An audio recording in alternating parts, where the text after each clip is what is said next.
First this lunchtime, a number of roads remain closed in Somerset after heavy rain overnight.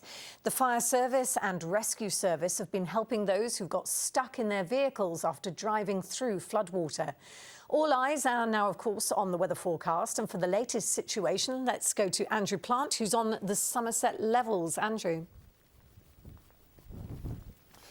Alex, yeah, I've got to say it's fairly unpleasant conditions down here today. It's been doing this pretty much all morning, sort of between a drizzle and heavy rain, intermittent really. You can see the levels though, if we just pan off me for a second and show you what's happening here. They're doing what they're supposed to do, they're filling up with water of course.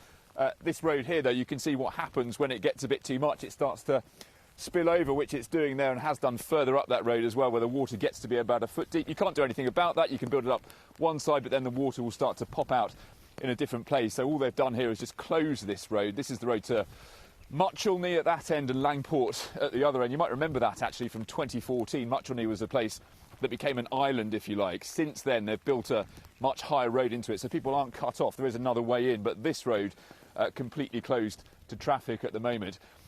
Driving around the levels today, there's lots of roads a bit like that where they're slightly flooded. People still driving through some of that flood water, though. In places it's only a couple of inches deep, and if you talk to them, most people in Land Rovers or 4x4s, of course, they'll say, well, that's just normal life here. You have to keep them on going. And when it's only a couple of inches deep, that's just what they do. But there have been a few other incidents last night and this morning as well that have been a bit more serious. We've got some pictures of people driving at night through some flood water. It was fairly deep in places last night, and that involved the fire and rescue service having to come out. They say they rescued about 15 people, or certainly helped 15 vehicles that were stuck in flood water. Obviously at night time it's much more difficult to judge. They're asking people just to not drive through flood water, especially if they're not sure how deep it is. At the moment, the latest is we've got 6 flood warnings and lots more flood alerts.